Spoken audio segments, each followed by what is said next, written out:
everyone? Welcome back to the channel. I'm Elliott Delp. Today we're going to be doing a review on this AT3 Alpha series red dot, one of AT3's newest red dots out on the market. So I'm super excited to talk to you guys about this one. But before we do, we'd like to do a little disclaimer. Okay, so AT3 did send this out. I have a pretty good relationship with AT3 in the past. This is actually one of their upper receivers right here, the Mark 18 build I did, and I liked it a lot. And I think they liked the review I did on it. Really accurate little upper receiver. So they were like, you want to test the Alpha series red dot coming out? And I was like, well, sure, why not? So that's what we did. We had it. So that's my little, I guess, disclaimer about my relationship with AT3. Second thing, Basement Operator Company. Basement Operator Company is our apparel line here over on the YouTube channel. It's one of the ways we make content for you guys.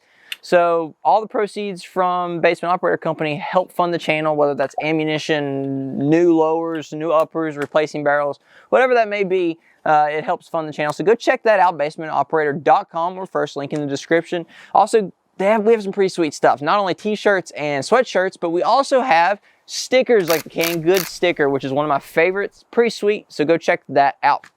So without further ado, let's talk about this little red dot right here. Like I had mentioned previously, this is AT3's newest option in terms of red dots. It's the AT3 Alpha. This thing runs about $120. So it's very on par with a lot of other red dots on the market. SIG, Hollow Sun, you know, you name it. Everybody has an entry-level red dot that's a little bit higher quality, and this is AT3's. All right, so to talk a little bit about it, the specs of it are, it's made out of aluminum. All right, it's about 3.5 ounces. It comes with an absolute co-witness riser, but it also has a 1/3 co-witness. So if you need to drop it a little bit or whatever you need to do, drop it, raise it. Comes with a bunch of different mounts. Comes with these little covers right here, which fit on it really nicely, actually.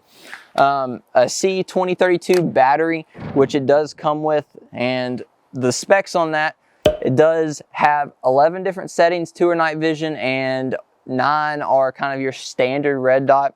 And that's pretty much the gist of it. Oh, and it's shake awake. So one of the things I really like about red dots, and it's becoming more and more standard, is the shake awake features. So if you leave this sucker on, so you leave it on the old 9 power, she'll turn off, which is good because I do that stuff all the time. And then you pick it up, she's ready to go. So if you leave it on by accident, it'll cut off, auto shut off. But if it didn't have that feature and you left it on the lowest power, AT3 says it'll hold for 50,000 hours. And if you hold it on the medium power, and if it didn't have the shake awake feature, AT3 says it'll do about 20,000 hours. So it has a good little time frame in terms of battery life, which is pretty standard. Those numbers are, you'll see them bounced around throughout the industry in terms of battery life. So it's fairly decent battery life. Adjustments, I mean, you have your windage and elevation, and this is your left, right, this is your up, down. So this is your elevation, this is your windage.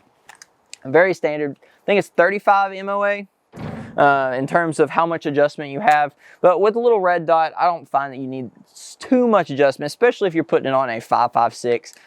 This is like a 10.5 inch. I usually zero my 10.5 inch red dots, and they can pretty much bounce between uppers fairly easily because I'm not shooting these things too far. The most I'll shoot a red dot like this is probably about 200 yards. Other than that, they kind of become useless. This one has a 2 MOA dot, and a 2 MOA dot's pretty, I mean, it's not huge, but if you're doing a lot of distance, it becomes kind of useless. So 200 yards on my red dots is what I really like them for. And this one did good. I shot it up here at the range at that 200 yard mark, zeroed it at 50, which is pretty much what I zero all my red dots, scopes, you name it. I'm a big 50 yard zero person. And then confirmed the 200, and it did great. It did perfectly fine on the AT3 upper receiver right here. So I've been fairly impressed with this little red dot. Only thing I don't really like about it is kind of the looks. The looks is the only thing. It's a little chunky. It's got a kind of casing around it. So Hunter, if you will come up here, you can see there's kind of like a rectangle around the circular part of the red dot. and it just looks a little blocky. The looks are the biggest complaint about it. For a $120 red dot, I really don't have a problem with it. It's done well. Oh, another thing I forgot to mention, IP7X, I think, is the waterproof rating. So if you're out in the rain or you're shooting or dust is going everywhere, it's rated for that, which is a really, really nice feature of it. But other than that, been a perfectly fine little red dot. And I don't have any problems with it. I've shot it a bunch, and it's been well. So I think that about does it for the review. If you want to check this out, you can head on over to AT3's link, which is in my description. Actually, it's not in my description. It's at takesomeoneoutdoors.com/links.